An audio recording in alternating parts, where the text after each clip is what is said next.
Awesome. All right. We have arrived. You're probably wondering, Rob, where are we? Where have we arrived? This is a nice little secluded hiking area, not too far from my house, where I've decided I can come and do some car review stuff because I'm still a bit shy talking to the phone in public.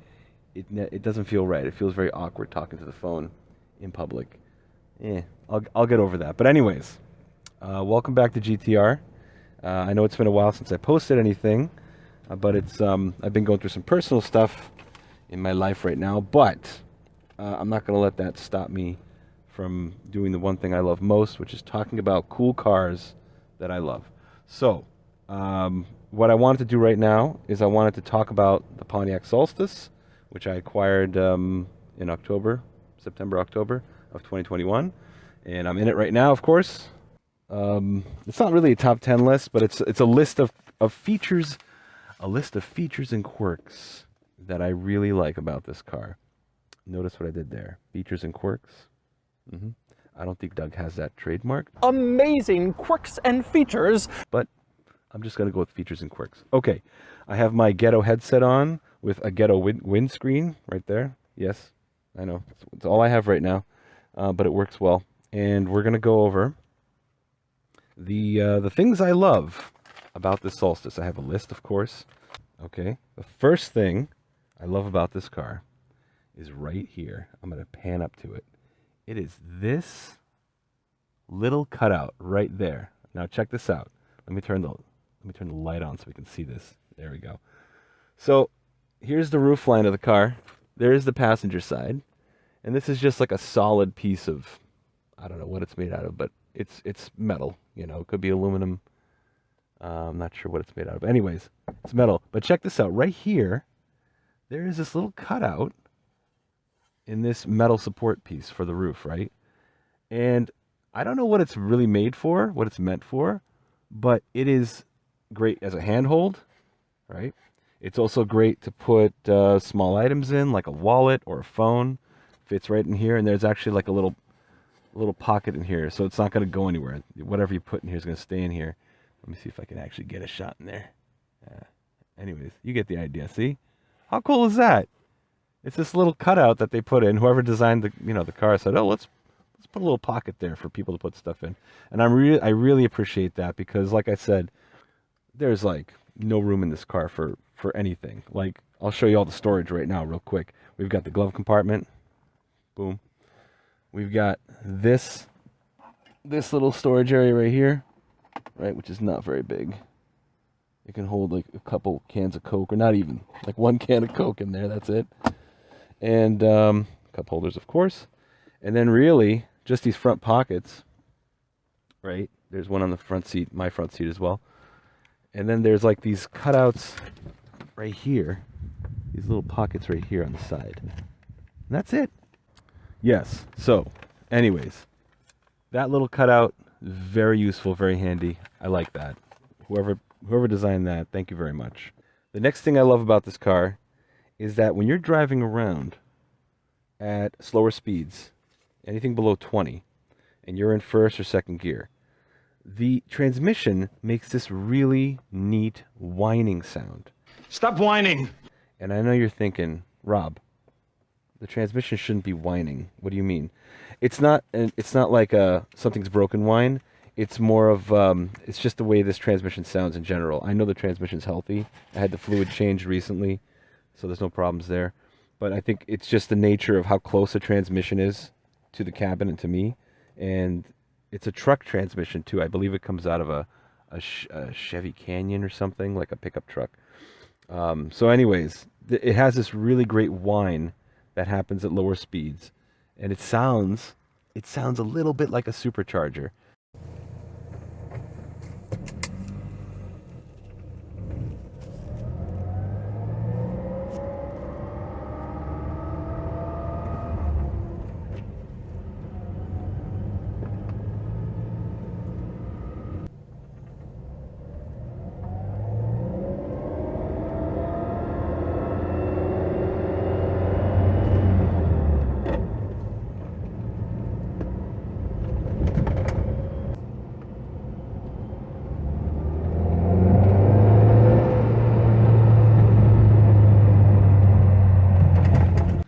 yeah, it just sounds a little bit like a supercharger, and I think that's kind of cool.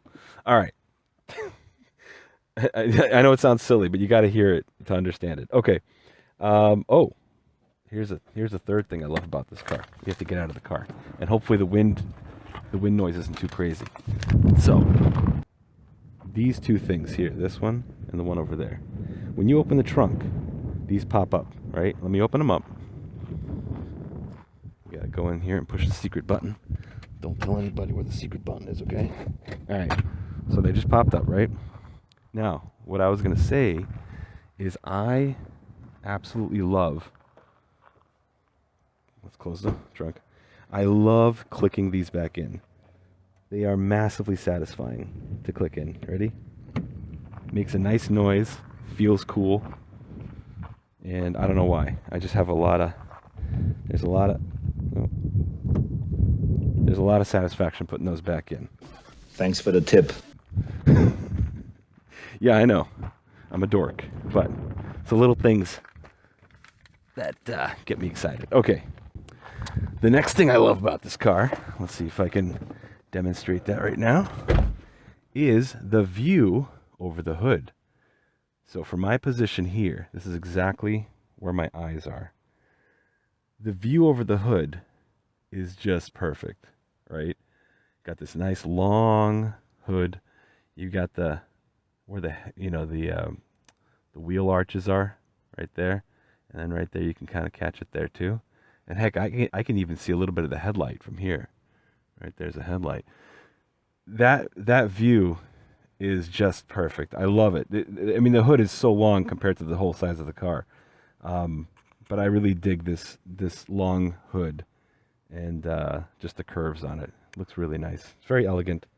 I use that word a lot when I talk about this car. It's an elegant car, but yeah, I really do believe that it's just a well designed, beautiful car. All right, what's the next thing here? Oh, I think, let me see what I'm getting these days.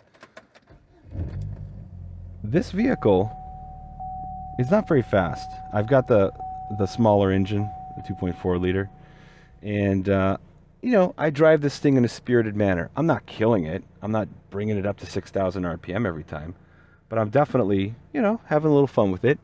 And let me see if I can find what the average miles per gallon are, because that's there it is, Econ. Hey, 26.4 miles per gallon. Can I zoom in on that? Oh, I can. Look at that. That's pretty good, honestly. And the reason why I'm talking about the fuel economy, if you can drive a car more often and not have to spend a fortune on fuel, that's just a good thing. Like overall, that's great, because now I can drive it more. I don't feel like I'm blowing money on gas because I'm driving a Viper or a Corvette. Not that I could afford one, but those bigger vehicles with V8s, they're kind of thirsty. So this thing, relatively efficient, 26.4 miles per gallon. I'm pushing it a little bit here and there. I love that, because now I can drive it more frequently and not go broke trying to fuel it up. That's what I'm trying to say here. Oh man, we got to talk about the stereo system. Yeah, the stereo system is massively impressive in this car. Now, as you can see, it's just a standard GM radio. I mean, there's no branding on this. It's not an Alpine. It's not a Bose. It's just a factory radio, right? And let me show you this. We've got tweeters in the A-pillars. We've got speakers in the doors, of course, right? And then check this out. I have to get out of the car to show you this one. There's actually speakers. I didn't know that there were speakers back here, but there are speakers right behind the seats too. Check this out. Look, there's speakers here. It's like behind the seat. That's awesome. And then this is a subwoofer. I don't know how big it is. I'm guessing it's like an 8-inch subwoofer. But it's there's only one. It's behind the passenger seat. And dude, I'll tell you what. It kicks ass. Can I say ass? Yes, I can. It is loud. I mean, impressively loud. And I'm the kind of guy who used to put big subwoofers in his car. way back in the day when I was in college. But yeah, this thing has an incredible speaker setup and sound system just out of the box. It's just a factory system. To me, the impressive part is it can get very loud and it can maintain clarity at that loudness. That to me is a gauge of a decent stereo system, right? So yeah, very impressed with the stereo system in this vehicle. And geez, I can't really see any way to improve it, honestly.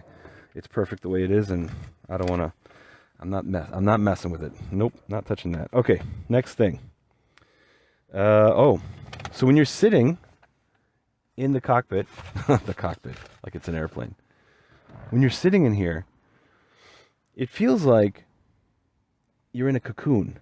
You feel safe. You feel like, you're just enclosed in this safe cocoon, and it gives you confidence. And it also just feels cool. It feels like you're in a cockpit of an airplane, because look, everything's kind of facing you. Everything's kind of aiming at you, and it's really well designed. At first, I didn't love how high the windowsill was, because I'm the kind of guy who likes to ride around with his arm out like this, right?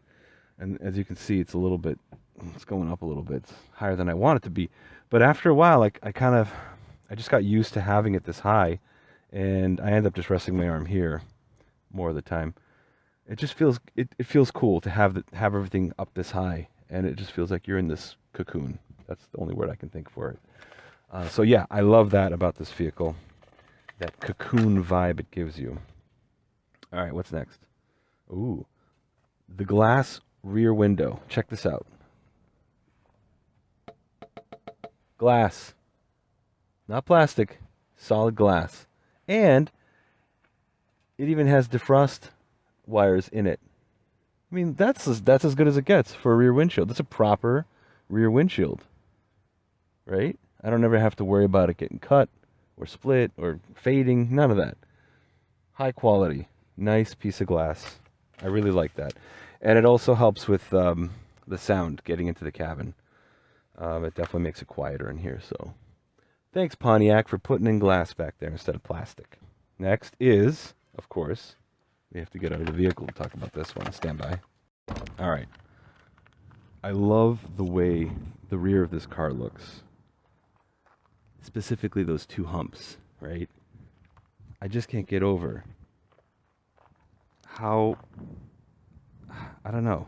It's just so well designed. And whoever's idea it was to put these in, it makes the car. It really does. It makes it look a lot more expensive than it really is. I think they're elegant, and they just completely fit this car. And with the top down, of course, man, they look so cool. Yeah, it just looks like a much more expensive vehicle than it really is. So yeah, thank you, Pontiac, for putting in those humps. All right. There is one more feature and quirk that I want to talk about in this car. And it's something I just discovered today. Where are my keys? Stand by. I have to turn the vehicle on first. I think this is really neat. Okay. It's the fact that you can just turn on the fog lights. Okay, just turn the auto lights off. Every time this car turns on, the headlights turn on automatically, and you have to turn them off manually. So check this out. Here's the fog light button. If you turn it on, that means the fog lights turn on independently from the headlights. Now, a lot of modern cars don't let you do that. The fog lights come on only if the headlights are on. But in this car, you can put them on independently, which I think is so cool, because during the day, if you want to look a little cooler, you put on the fog lights and they have those nice orange, turn signals glowing as well. I don't know. I just love that. I love the fact that they thought of that. Like, hey, maybe people want to drive around with just the fog lights on. It's like, yeah, guys like me. Thanks, Pontiac. I appreciate that. So if there's any Pontiac Solstice owners out there that think I missed a feature or quirk, or something I haven't discovered yet, just please leave it in the comments below, and I'll check that out. I love this vehicle. I've been driving it 6 days straight now. And yeah, it's actually, it can be a comfortable daily driver. The only thing that's not so great about it is the suspension's a little kind of tight. So when you get into rougher parts of the road, you feel it. But heck, it's a roadster. I mean, it's meant to be a rougher ride. So yeah. Anyways, thanks for watching. As always, buckle up, put down the phone, and enjoy the drive. We'll see you on the next one.